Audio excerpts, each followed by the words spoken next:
All right, today we're going to peel back the layers of one of New York City's most legendary neighborhoods. We're talking Dutch farms, punk rock, you name it. The East Village isn't just a spot on a map. It's like a living, breathing timeline of rebellion and reinvention. So, let's start walking.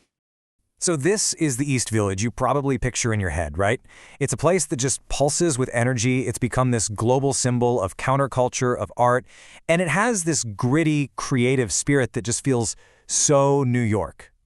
But if you look past the modern storefronts, past the graffiti, what's really hiding behind these brick facades? Every single one has a story to tell, and that's what we're here to uncover. To figure that out, we've got to jump in our time machine, and I mean way back. Back before this place was even called the East Village. We're going back to when it was all just fields. Okay, picture this. Back in the 1600s, there are no streets here. None. It's all just one huge Dutch farm, a Bouwergie, they called it, and it was owned by the Director General of the colony, a guy named Petrus Stuyvesant. It's almost impossible to imagine, but this entire bustling neighborhood was once just quiet, open farmland. And the crazy part is how fast this all happened. I mean, just look at this timeline.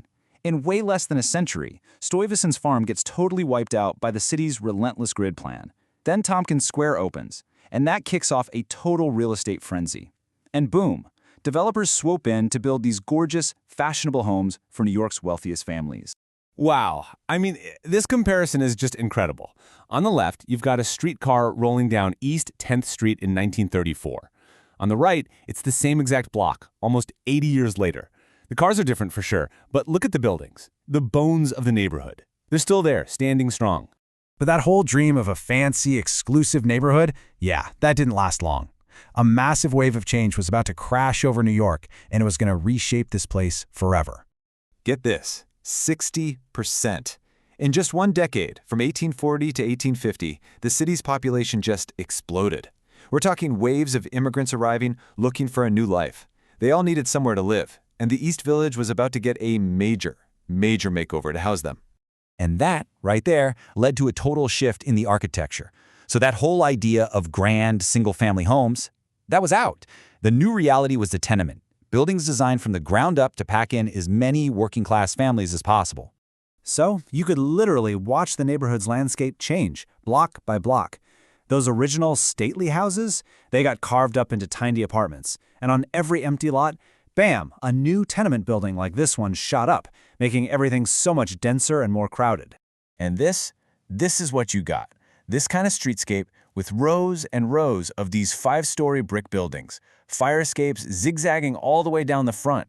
This became the look, the signature style of the neighborhood for the next 100 years. Okay, fast forward a bit.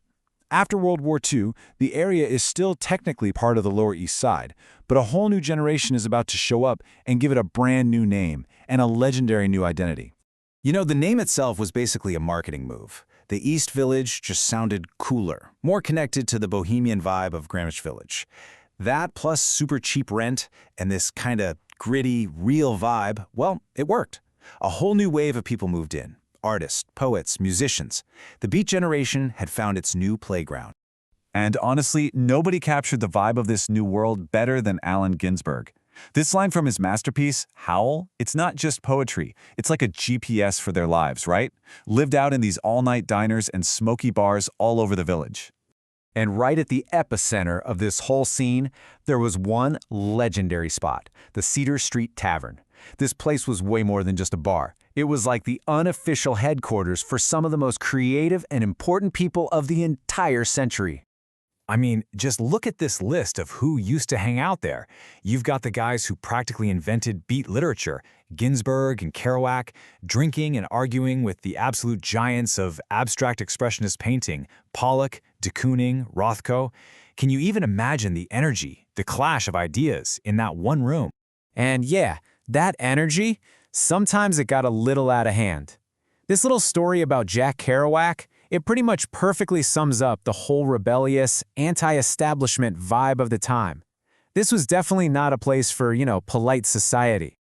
And when they weren't in the tavern, the heart of their world was right here, Tompkins Square Park. It became their open-air living room, a stage for poetry readings, for protests, for just hanging out. And that legacy is still so alive today. especially with the annual Howe Festival, named for Ginsberg's poem. It's incredible. So what's the takeaway here? Well, when you walk through the East Village today, you're not just in one neighborhood. You're walking through all of its past lives at the exact same time. Seriously, on any given block, all these different histories are just crashing into each other.